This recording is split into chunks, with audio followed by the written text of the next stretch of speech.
Paul. My name is Dr. Paul Rich, and I'm president of the Policy Studies Organization and of Westphalia Press.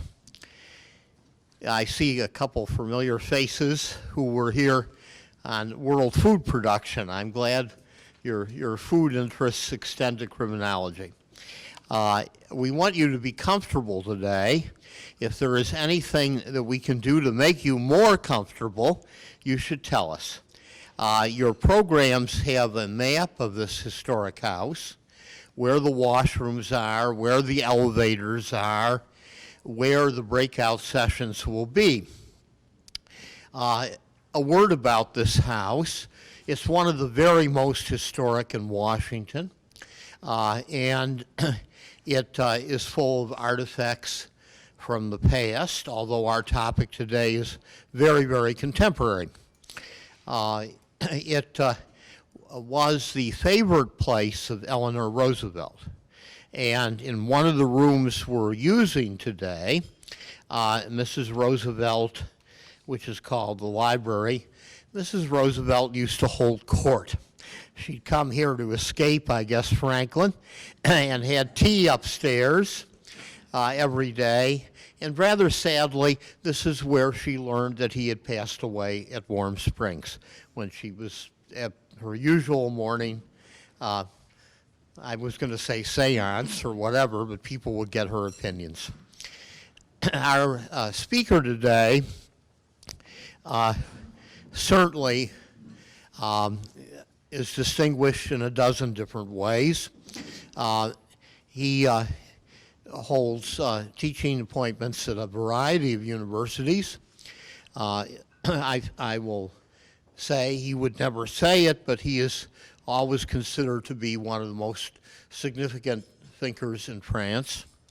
And he is the editor of the new journal, the International Journal of Criminology.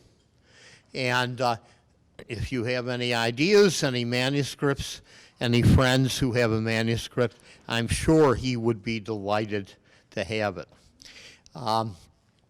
I think it's fair to say that he has been a prime mover in Europe for the idea that the social sciences have something to say to the more organized law enforcement and criminology area, and that this is an international topic. It's not just a domestic topic.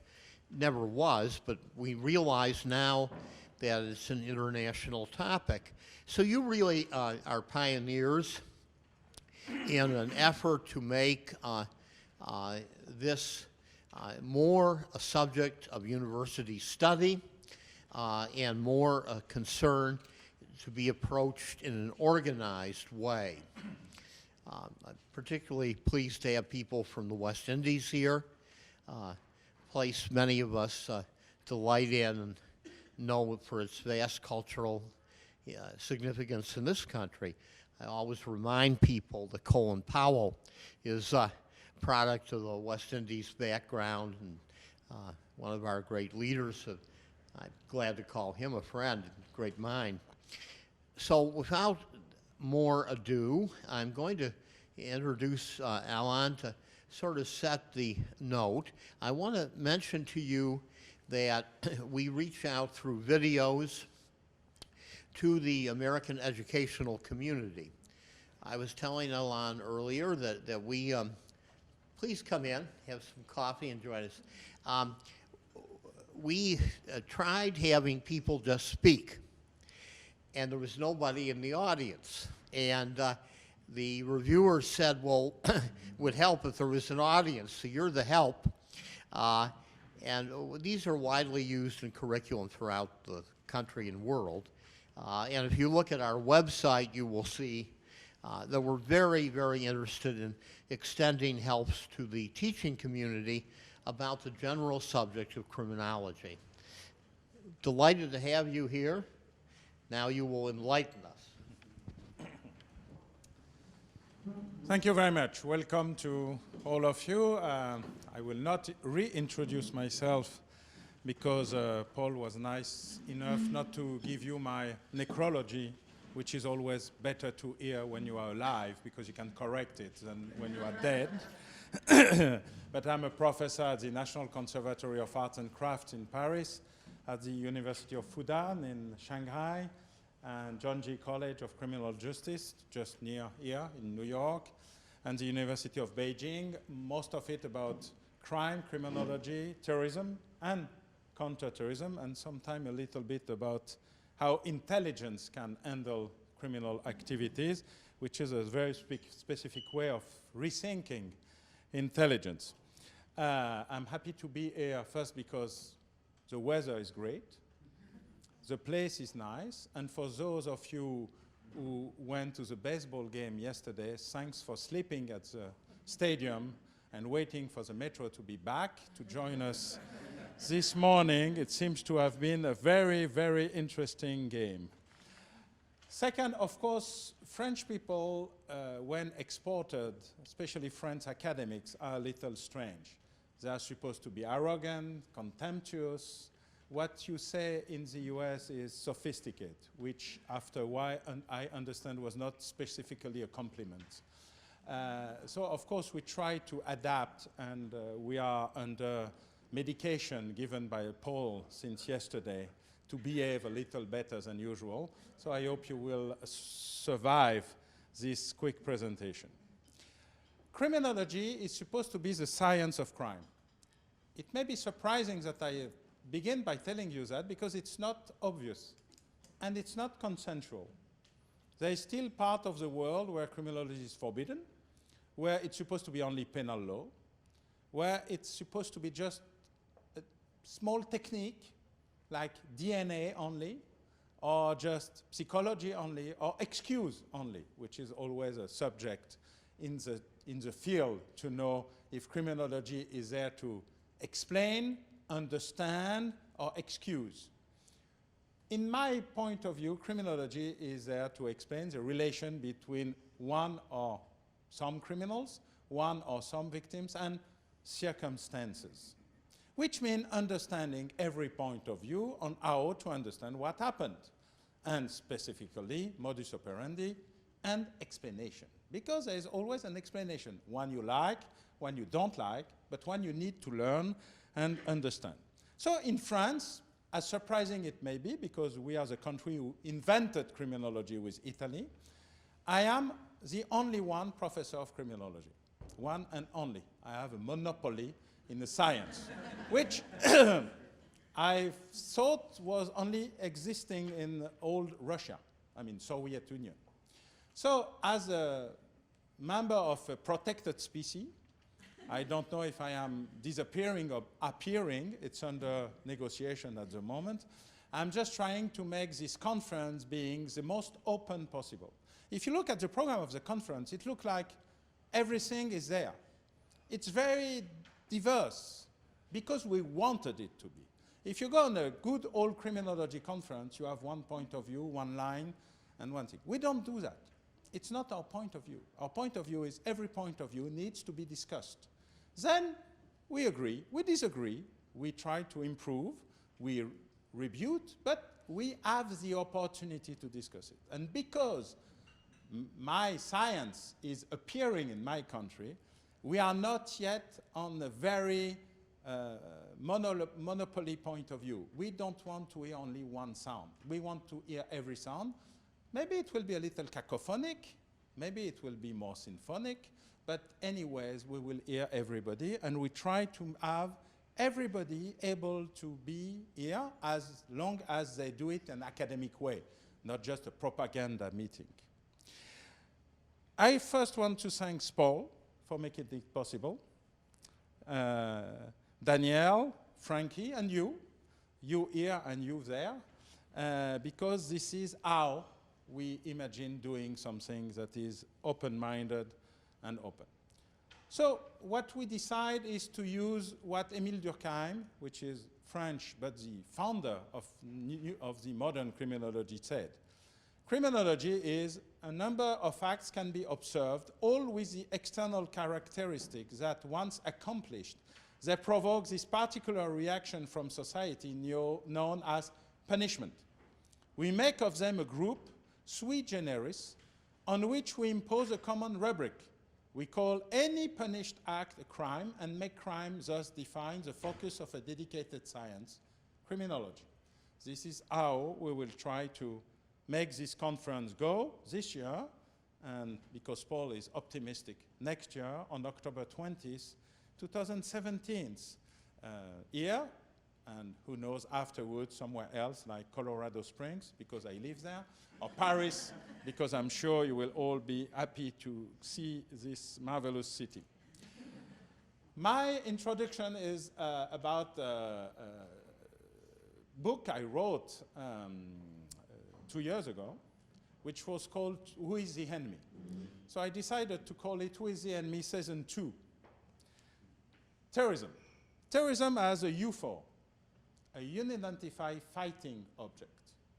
As surprising as it may be, terrorism is not on a common ground. There is no universal, stable, and consensual definition of terrorism. Everybody speaks about terrorism, but nobody understands the same thing about it because, and it is very different from organized crime, for example, where we have an international consensual definition since the Palermo Convention in 2000, not before, but now it's stable. Terrorism, we don't have it. I made a book about how many definitions exist in the world about terrorism. I found 300. And I'm not sure I was totally over all of it. So there is nothing more looking like terrorism than resistance. It depends where you look and where you stand. Terrorism and resistance look alike. The only question is, who is your enemy and who is your friend? Who is the victim? And after a while, we decided that we cannot find a good solution. So it's like a duck. When it looks like a duck, when it thinks like a duck, and when it walks like a duck, it must be a duck, period. We cannot go over it. And I will take one single or two single samples. First, during the war, WW2 in Paris, we were occupied by our good friends, the Germans, which at this time were much more Nazis than Germans. So it's easier to make the difference between those days and before. And when the French resistance were killing Germans, they were resistant for us. And they were terrorists for the Germans. We put red tags all over the place, which terroristen, and trying to catch them. It depends where you stand. When the ETA, the Basque National Organization, made an attack against the prime minister of dictator Franco in the 70s, they bombed his car.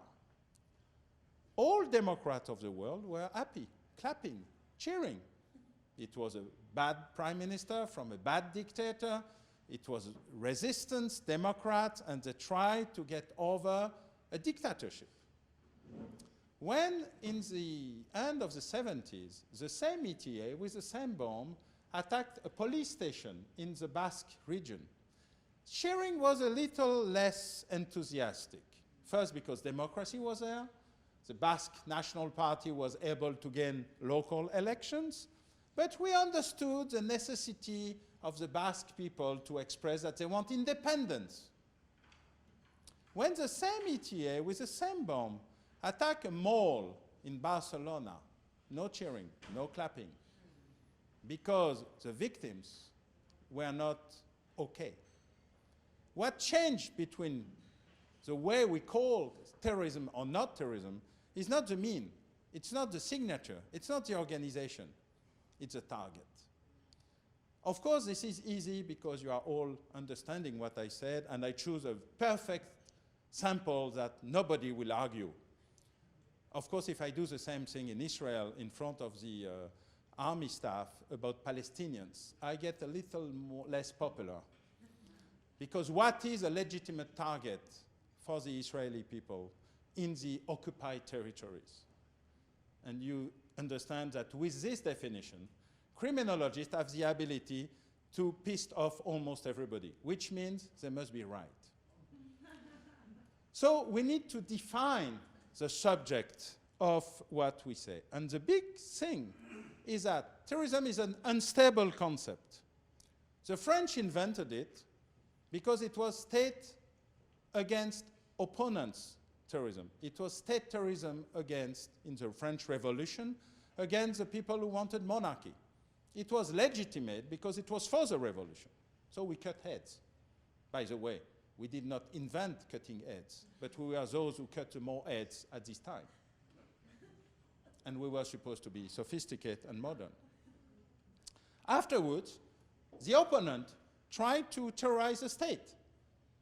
And they tried the first bombing against Napoleon I, which was at this time Bonaparte, on the night of Christmas, killing dozens of people, but losing their target. Then it was terrorism, not from political opponents against other political opponents. It was terrorism as another way to do war. And crime decided to use terrorism. And then we got a mutation and a hybridization of terrorism. At this time, what we are facing, and this is why it's a UFO, it's a mutation that never happened, not of terrorism by itself, but we have every kind of terrorism at the same time.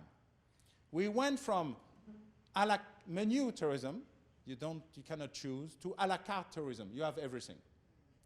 And this is a great mutation who changed everything on profiling. What was a terrorist before? It was sponsored by a state. It was sponsored by the Iranian, it was sponsored by the rogue states, it was sponsored mostly by Washington or Moscow. And everybody knew who was doing it. It was push-button terrorism.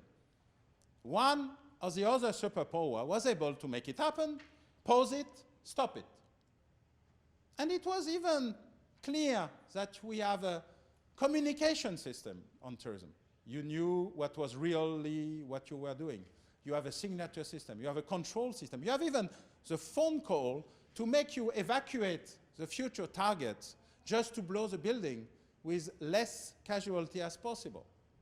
IRA, ETA, and most of the other operators were doing terrorism in a legal way. It was like the Westphalia Treaty of Terrorism. You know who we are talking. There was a code to be sure that it was a real IRA. They called 15 minutes before just to let you time enough to evacuate. They blow the building, or they didn't call, and the building blew. But they choose. There was rules. Afterwards, the situation of terrorism evolved. And it evolved in 1989. Because in 1989, the Berlin Wall collapsed. And terrorism stopped in the minute in the West. No more. Nothing. And then we were all waiting on, okay, what's happening? Because we lost our enemy, which was the good old red spy. And this was something we understood. We were able to understand how it worked. It was comfortable. So we waited for the new enemy. And we thought the new enemy will be, of course, yellow.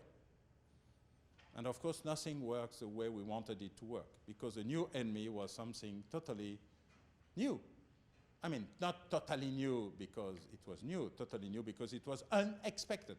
What we called Al-Qaeda, which, by the way, was never the name of the organization. By the way, that was not an organization either, which is a big problem we have. We say we don't know who is our enemy, and we don't know how to call it. It was the International Front for the Jihad against the Jews and the Crusaders. I understand it's less marketing, but it's more accurate, because you have everything in the title. When we got Al-Qaeda, it was not a big surprise, because the whole West created it. So we knew it. It was a golem. It was against the Russians, and it returned against us. But there was no surprise. As Donald Rumsfeld, I think, said, we have still the invoices.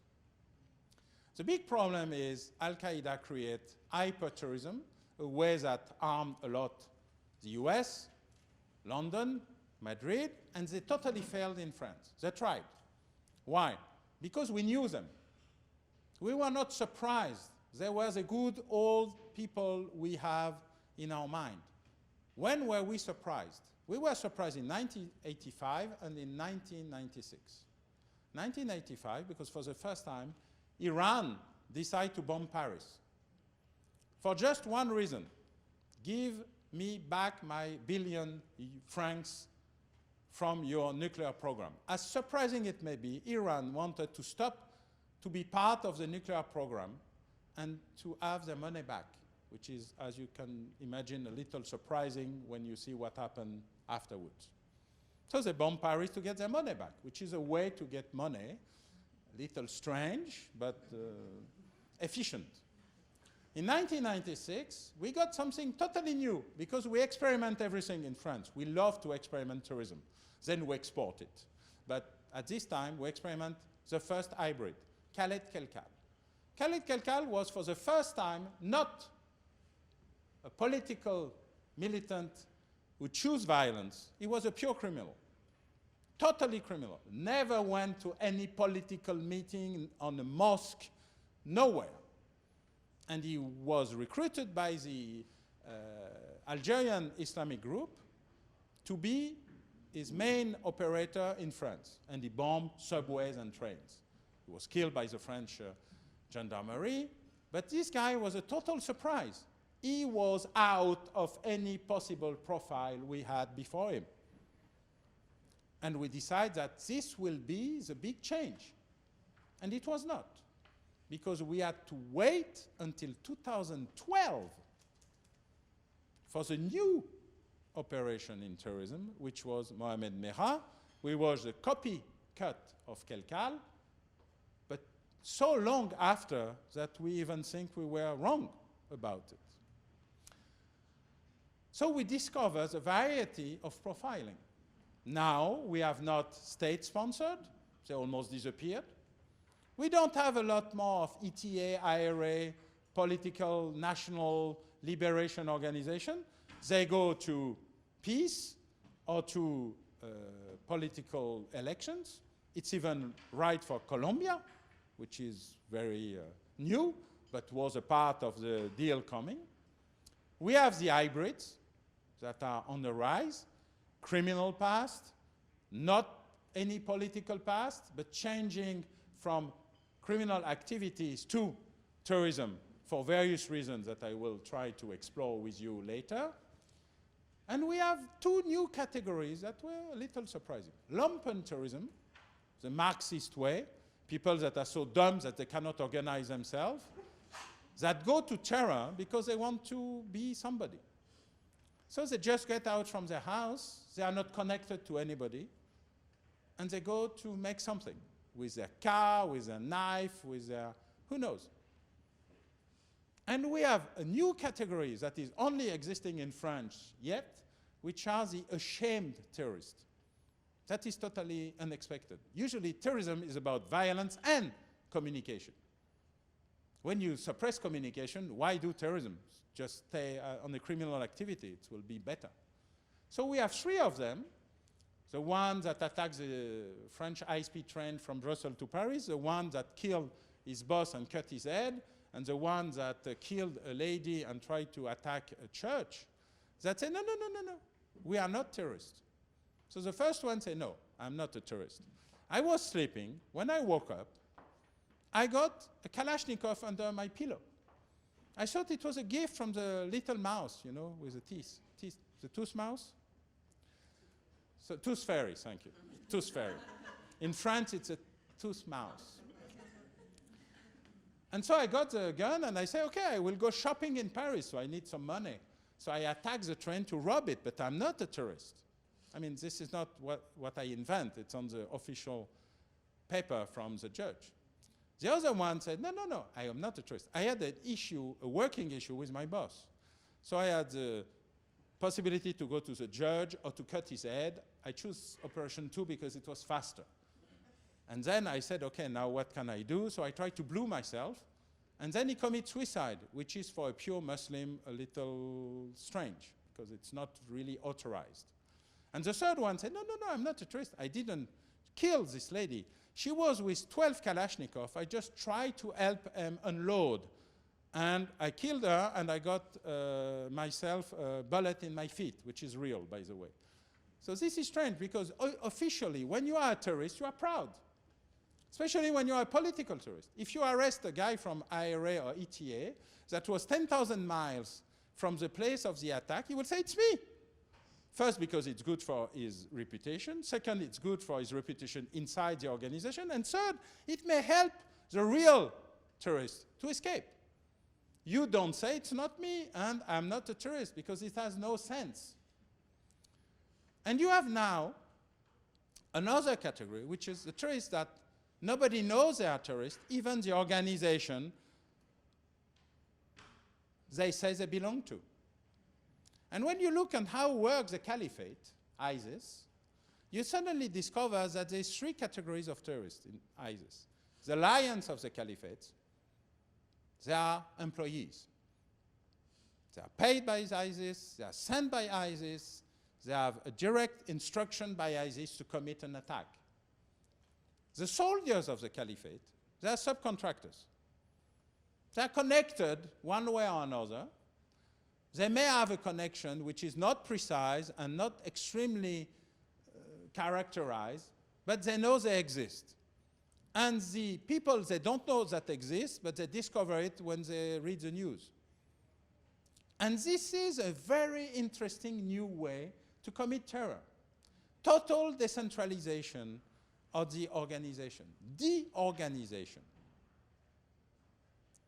When you have this kind of operation, which is a pure network, loose network, you change totally the way you discuss terrorism and counterterrorism.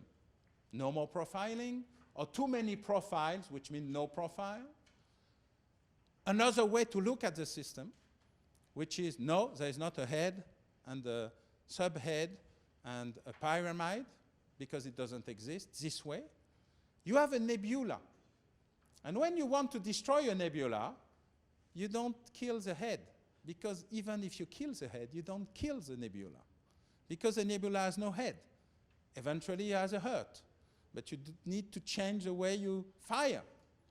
And our problem is to understand how different is the terrorism we are facing now with the terrorism we knew before. We need to go from comfort terrorism to something else. And then you look at who are the terrorists.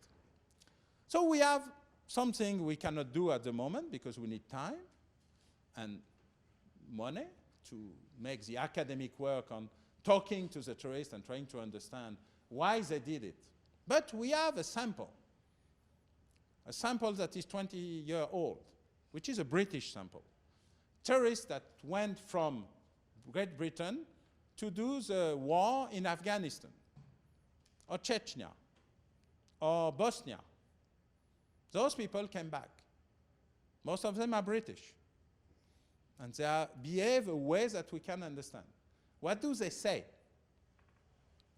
They explain why they went to jihad for one reason that is not the one we think, and which explains why we fail about de-radicalization. I don't use usually this term because it has no sense. But everybody tries to make me think that they understand what I say, so I try to use it. Like radicalization has no sense either, but it's a way to commonly, it's like English as a globish language. I use it instead of French. When you look at de-radicalization, what they say is first, why did we do it? Not for the Palestinian people, they don't care. Not for the Syrian children, they don't care either. Not from Osama bin Laden. Pfft. Not for the British Muslim segregated by the bad local governor. No, for a narcissistic wound. They were not able to connect with girls, which is reason number one for the males, which are, of course, more numerous than the females. Because they were discriminated because of their look, of their hair, of their skin color, of their beliefs, or because they had malformation. 90% of all the British jihadists coming back to Great Britain, explaining why they did it, said that their reason is a narcissistic wound and nothing else. Not one thing political, and by the way, not one thing about Islam or the Quran or the Sharia or whatever. This came after. It's one of the various other reasons. Number 2, number 3, number 4, not number 1. And why did they stop? And why did they come back? Not because of propaganda, not because we want the heart and the minds of people, not because they suddenly discover that violence is bad. No, they had a kid. And when they have a kid, they stop and they come back, which, by the way, it's exactly the same way the criminals do. They do crime from 15 to 35, they get married, they have a kid, and they do something else. Either they go higher on the criminal activities, they improve so they don't have to stay in the streets and kill or racket people, or they change. Family issues is a way to get out. And narcissistic wound is the explanation to get in. Nothing to be with anything we say about radicalization and de-radicalization. They don't care a minute about Islam. They don't know, by the way, one word about the Quran. And when they know a word, usually they don't understand it. So, when we look at the operators, it's very different from what we think. And of course, it's very different from what we try to make them not do it, because we are talking to the wrong person with the wrong language. And this will not, as usually, work. The third part of what we discover is, in fact, we missed something in our historical understanding of the world. I talked to you a lot about 1989, but in fact, this is not the good timing. The good timing is 10 years ago, 1979. In 1979, 3 different events arrived, and we didn't give them enough attention. Event 1, the attack of the Grand Mosque of Mecca by 200 or 300 students coming from Yemen, Egypt, and Saudis, who invade the Grand Mosque and say 2 very important things. They said to the king of Saudi, apostate, which in vernacular language is a little more than the highest insult you can imagine in your head, that I will, of course, not try to explain here, because I'm politically correct. Second, they said this is time for jihad. And in Islam, jihad is not what you think. The 3 first jihad are very personal. It's about yourself, improving yourself. The 5th jihad, the jihad by the sword, is the one that go to war. And every doctor of the Islamic faith or the Islamic law say, ooh, jihad is very complicated. We know how to get it out. We don't know how to get it back in. So we don't use this word because it's too dangerous. The National Saudi Guard tried to regain Mecca. It didn't work. French special forces freed Mecca in a bloodbath. If you want to understand why the Islamic jihadists hate France so much, it has nothing to do with the veil. It has nothing to do with laicity. It has nothing to do with secularity. It has nothing to do with nothing. It has to do with 1979, where the French gave back Mecca to the king of the 2 mosques. This is the beginning of why they hate us so much, because they have a reason. We went in Saudi to save the kingdom. And to do that, we enter the Holy Land, which is, as you know, forbidden to non-Muslims. That's the beginning of the story. Everything else is a pure fantasy. Second event in 1979 is what happened in Afghanistan. In the middle of nowhere, inside the Afghanistan Communist Party, two factions, Khalq and Parsham, were fighting. And then the prime minister decided to kill the president in a meeting of the Communist Party organization.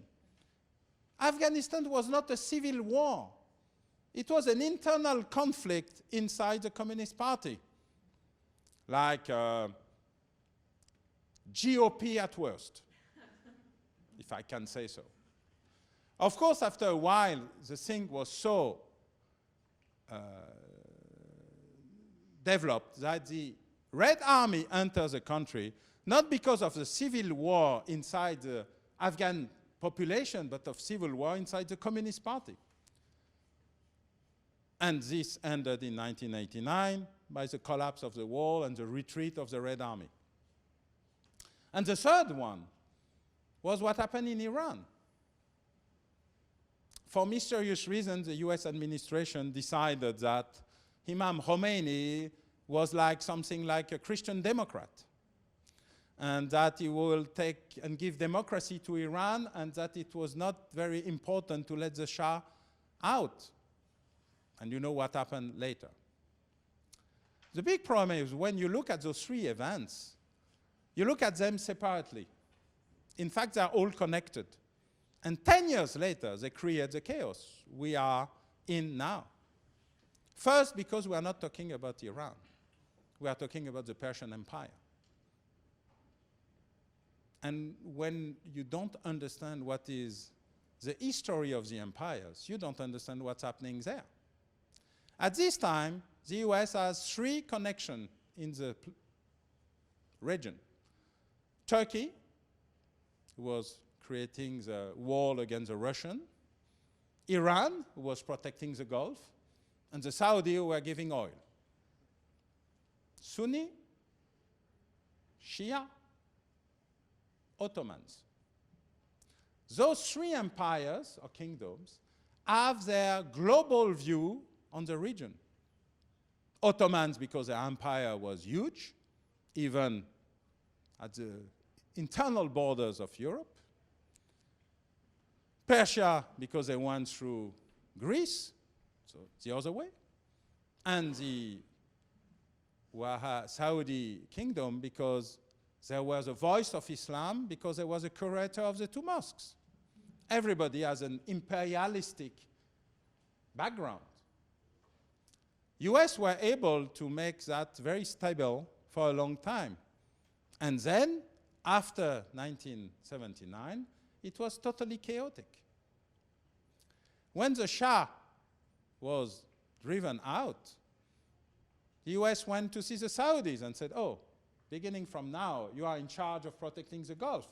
Saudi was delighted.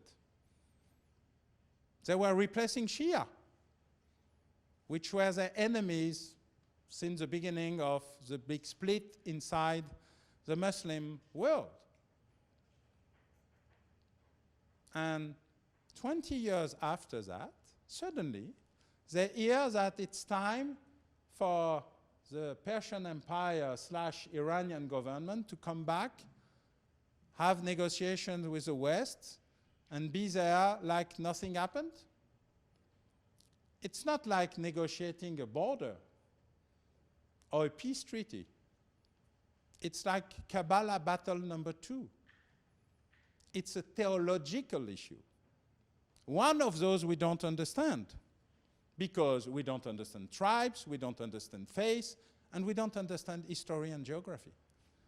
On the Twitter mode, our brains works now, we lose perspective. Or when this happens, what is the way to react? For some people, it's the Afghan war with Pakistan and the Durand Line issue. For others, it's Ukraine and the Orthodox war against the other. And for some of them, is recreating something that existed before, Ikhwan. Ikhwan is a mother of ISIS. It has the same organization, it has the same history, it has the same barbaric way to kill and destroy and cut heads. And suddenly you discover that it works for something we knew before, but we forgot. Our big problem with terrorism is not that it's new, it's that we have forgotten where it comes from and how it works. Because we love terrorists that behave the way we want. And unfortunately, they behave the way they want. So we have to adapt. And it's the same way for counterterrorism and how to take it into account on what to do against them and the way it needs to work. So what we are facing now, as surprising as it may be, it's not radicalization of the jihad. This is a wrong way, or we think it's a wrong way, but it can be discussed. It's jihadization of the radicals. People who are radicalizing themselves now are just on the fashion mood. It's a black flag today that may have been the red flag before. They are just radicals for identity reasons, for struggle against the state, against the community, against their own parents. This is why we have so many converts. This is why you have so many women. But everything else is not new. What is new is we have every possible way to go to jihad at the same time with no more profile explaining a way or another to do it, which explains why on the best history, on the best moment of Al-Qaeda, we have a few dozens of Europeans and almost no converts. At this time, we have a few thousands of Europeans and a lot of converts because it's an identity crisis, and we have now a disruptive Islam, which has nothing to do with the core of Salafi, which is an issue. It has a lot to do with secession of a part of the population against the system. And this secession is not only jihadi or terrorist, it can be purely political. And if you look very precisely on what's happened with disruptive or political organization all over the West, you understand how this is going to be. ISIS is not new. ISIS is a good old organization that works like an old organization, but that is extremely successful in recruiting people that doesn't care any time with Quran or Islam. And to fight it, the big problem we have is in fact that we are mistaking on what we need. Most of the people think we need more data. It's not true. We have enough. We have so many data that sometimes we are drawn into data. We don't need to know more. We need to more understand what we know, which means more analysts, more open-minded people, more brains and less machines. At this time, the only thing we are sure is Inspector Google will never win again Imam YouTube.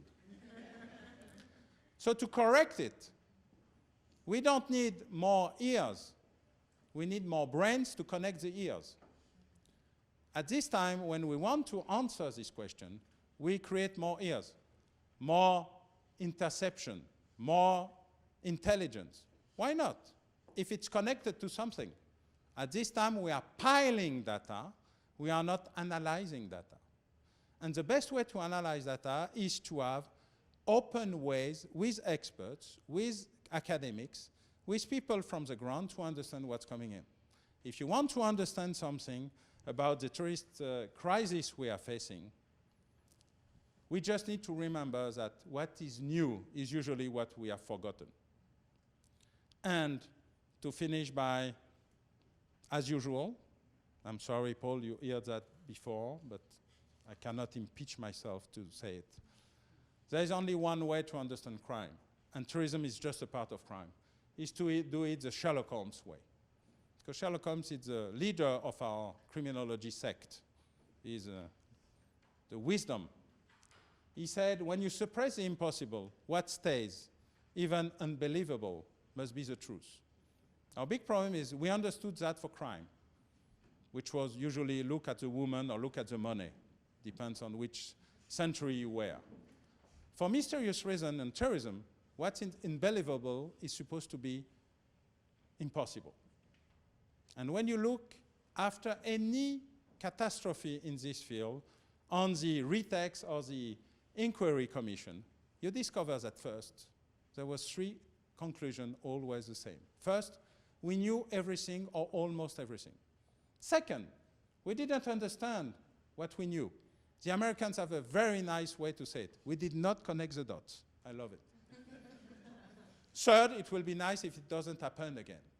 And the main issue we have here and other, on every criminology field, including terrorism, is to make it not happen again. So to understand it and to be proactive and not only reactive, which is the best I can propose for all the meetings of today and for all other conferences. And of course, you are all welcome to share your thoughts and papers on the Journal of Criminology. We just finished the 5th edition, I think, and we are preparing the 6th and the 7th. And so you are all welcome because it's an open journal and we don't have an ideology in the journal, or the ideology of the journal is to not have any. Thanks.